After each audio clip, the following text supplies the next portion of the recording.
morning. You can probably tell I just woke up. It's Sunday now. You're welcome for how A, fantastic I look, and B, the lighting. I just wanted to talk about yesterday really, because it wasn't like, you know, one of those days where it's like it's not the worst day you've ever had. There's nothing like really wrong. It's not like a crisis day, but nothing feels right. Like everything just feels yuck. I spent most of my day in bed. We put up the Christmas tree, which was really nice. We got a new Christmas tree this year. Our old one was literally the same age as me. And we put that up and that was lovely. And then we decided we were going to go out to the garden centre. And the whole thing just, like, ever since, like, my burnout phase, which is why I got diagnosed with autism, because I went through really rough autistic burnout. Ever since then, like, I guess it is good days and bad days, isn't it? But one of the, like, I literally, we weren't out for longer than half an hour. But I found I got so overwhelmed and so stressed, and then for the rest of the day, it like put me out. I was just not feeling it yesterday. Hence why we're combining today and yesterday's vlogs. But yeah, as of being awake for half an hour, I feel considerably better today. And I need to wash my hair, clearly. I'll tell you one of the really good things I did yesterday though that was, is one of my new favourite things to do. Is it's a really good like regulatory activity, but it's really good for my autism because it just takes me out of stuff. But I do puzzles on my iPad now. I don't know why I started getting into puzzles, but I have an app on my iPad and I use my Apple Pencil, which is like the only thing I use it for, but it makes me so happy. So I watched a lot of Doctor Who and I did puzzles on my iPad. The app I have is like one with like a cat on it as the icon. I don't know, it's on the Apple App Store, but it's so much fun. I love it. Usually I'm not averse to like not to filming on my bad days. It wasn't even that bad of a day, but it was like relatively quite a crappy day. But I was just so tired yesterday. I think that was the main thing, was I felt so drained that I couldn't even like fathom picking up a camera, which I think is okay. Anyway, the book I started yesterday was The Serpent and the Wings of Night by Carissa Broadbent, which I'm very excited about because I think I said in the vlog I put up yesterday, I've been so intrigued by fantasy romance, and this is the one I've seen most places. I've seen a couple of people read it on BookTube, and I was just in such a mood, and it was vampires. It was sold to me as vampires, and I was like, you know what? That's pretty slay. I like vampires. So yeah, I am barely into it. What's really funny is whenever I turn my Kindle on after I've been reading at night, you can see that the font is like, it's like one word per page. That's how blind I am at night. But yeah, that's kind of cool.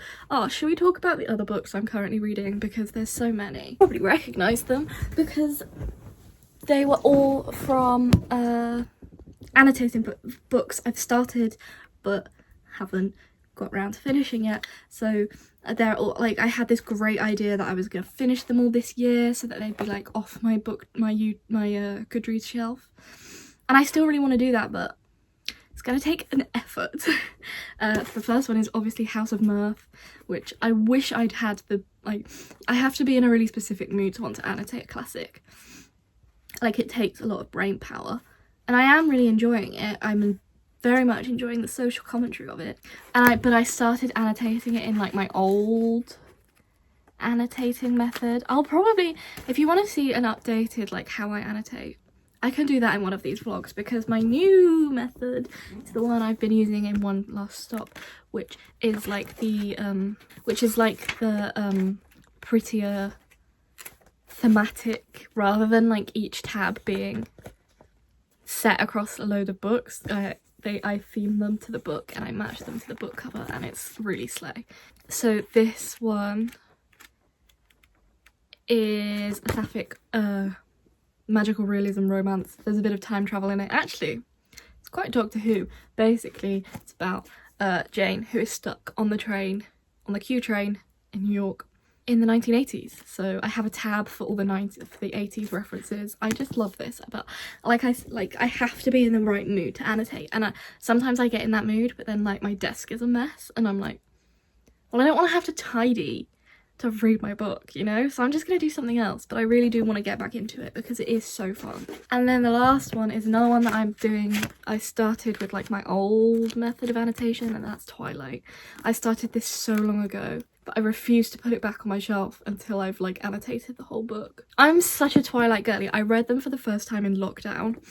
Like, I'm aware that it's rubbish and like there is barely plot to this, but the vibes are so immaculate. I love the like, I love reading, but like seeing the blue tint of the movies in my head. I don't know if that makes any sense, but yeah, I love it so much. But yeah, these are the 3 books that I am currently in the middle of annotating that I want to finish. And then this is the book that I started last night. Oh, I know, I want to talk about Mrs. S by Kay Patrick because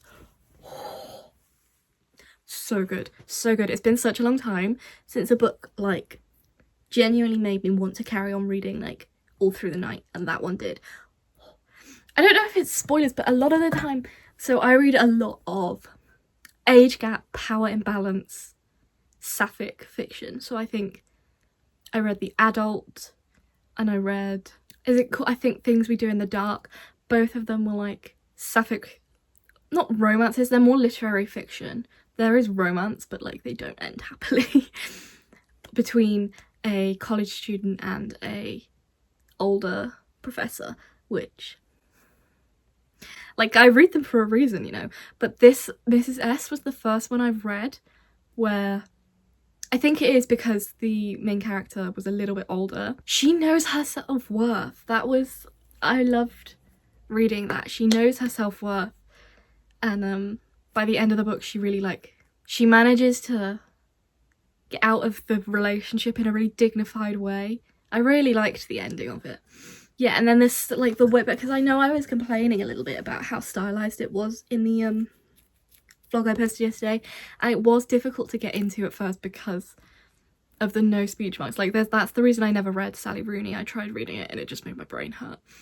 But once you push past it, I actually think the way it's stylized really enhances the narrative voice of the book, because the whole book then becomes this like spiel, as though she's writing it in a diary, like this spiel of this is all that happened. And there's no names in the book. You never get any names except Mrs. S and the characters in the fictional play that the girls are putting on. And I love that because it's like no one deserves any names in this, right? Like nothing is as important in this as than the relationship between Mrs. S and our main character. Like we never even find out our main character's name. I just think that's so cool. I really liked it. I gave it 4.5 stars in the end because I did think the pacing was a little bit off, where like the first half and then the second half felt like 2 different books the way they were paced. So I would have preferred if we'd sped through a little bit more of the first half and had a little bit more resolution, but that is just me. And because it took so long to get into the writing style, but I really did enjoy it. And yeah, if you want to read a sort of sapphic longing for your mummy issues that I do, they're my top 3, I think. Oh, and Carol, obviously. So The Price of Salt / Carol, The Adult, Things We Do in the Dark, and then Mrs. S. And you can probably find them on my Goodreads, which is also linked down below because I'm a YouTuber. That's our little book chat for this morning. So it's about 3 o'clock. We're loving the George Washington hair, but it's drying.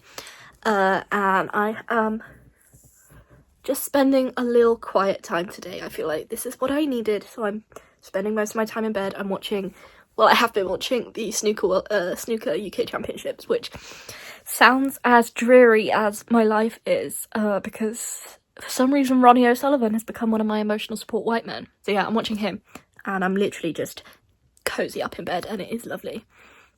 But I realised, I wanted to come on and say, I realised that I have started reading my 200th book of the year. So this is my 200th book this year, which I feel like is quite a substantial one to start reading. So I'm not very far in at all. So I'm 40 pages in, which is literally like 8%. And we have been introduced to our main character, whose name I can't remember, and her like adoptive dad, who's a vampire. She's a human. And she has to compete, as far as I can tell at the moment, in like a series of like trials or like a test. Like think Throne of Glass, Triwizard Tournament, the Schwartz Shades of Magic series that sort of like fantasy test, which I love. I'm never gonna ever be over like a tournament with like fantasy levels. It's just fun, isn't it? It's so much fun. It's not very, it doesn't explain much to you. It sort of like puts you in the world immediately and expects you to know all these words. And that's like my least favourite way of world building, where they just like you. It's the way Jennifer L. Armentrout wrote the From Blood and Ash couple of books. The two books that I managed to actually read before I got absolutely sick of it in the third book. And Sarah J. Maas does a lot of the same thing, where it's the world building becomes just like putting a word in, and then that's it. We don't explain what that word is. You've just got to work it out. So there's a lot of that at the moment. So we have like different kingdoms, and that's pretty much it. But I have really missed just some good fantasy, because I've been reading a lot of sort of literary fiction. I reread The Hunger Games, and I read a lot of like apocalyptic plague fiction for some reason. I think it was because I was anxious, and then I liked making myself more anxious. But anyway, I didn't read anything spectacular that I want to recommend to you, so I'm not gonna. But now I feel like I'm back in a fantasy, even though it is like romantasy, but I'm definitely in the mood for it. But yeah, that's where we're at. We're reading my 200th book of the year. How many pages? 510 pages, which is a lot. But I feel like I'm going to try and power through it, and I feel like it could be quite a quick read. It's one of those fantasy books, you know, where like it takes you so long to slog through the first bit because you've got to learn so much. And it's not particularly helpful at teaching you these things. But then once you get through it, it's a fun time. Yeah, so that's what I'm going to do for the next, like, 4 hours. Because it's a Sunday, and I can. And then the only other things I have to do tonight are I have to tidy my room, and I have to pack my orders. So I'll probably do that later and finish up this vlog then. But as of right now, I am having a wonderful little cozy time. Look how bad I just bent my nail backwards. It hurts. Anyway, I thought now would be a great time to finish this vlog off, because I am packing up my orders before I literally get into bed and do nothing for the rest of the night. So let me just find who these are going to. I always, in my orders, add a little, like, handwritten thank you note, because I just think it's so cute. I love having little handwritten notes from people, and I imagine others might as well, so that's what I do. But I ended up falling asleep reading my book, which is probably not a good sign, but is not a reflection on the book. You can tell there are various, like, you can tell the influences from other, like, big series. Like, you have, like, a cornucopia style thing from The Hunger Games, and, like, Throne of Glass style elements. And it draws very heavily on other fantasy, but for, like, a fun time, I have no complaints so far. Oh my god, my nail actually really hurts. That's so sad. So I put them in a little baggie with some stickers, because who doesn't love stickers? And I am absolutely obsessed with Taylor Swift stickers, so I have so many of them. And I might as well put them to a good use and send them out as little gifts. So of course I can't get this in now, I'm not filming it. So the little note goes in. I love the, like, girl boss small business vibes. I do. I can't help it. So we have a little free bookmark, because I have so many of them, I might as well. And then stickers. This is like one box of an absurd amount of Taylor Swift stickers. So it was a red one, so obviously All Too Well piano, we love that. And that's really cute as well, so we'll put those two little stickers in. I will also pick out two for the Reputation sleeve that I'm sending off. So I'm thinking a 13, because that's kind of Reputation coded.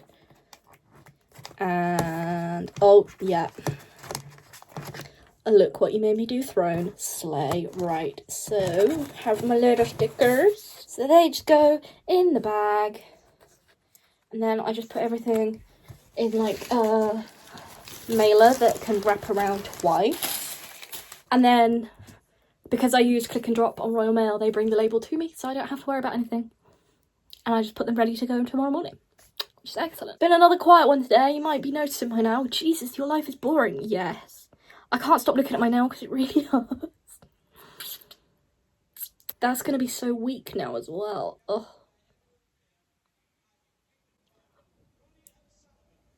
I can't. This might be the saddest moment of my life. Oh my god. I'd managed to keep these ones going since August. And I have a little short stubby nail. That's so sad. Oh my god. That's a horrible way to end today. And yet it is how we shall end nonetheless. So, me and my sad little stubby nail. We'll see you guys tomorrow.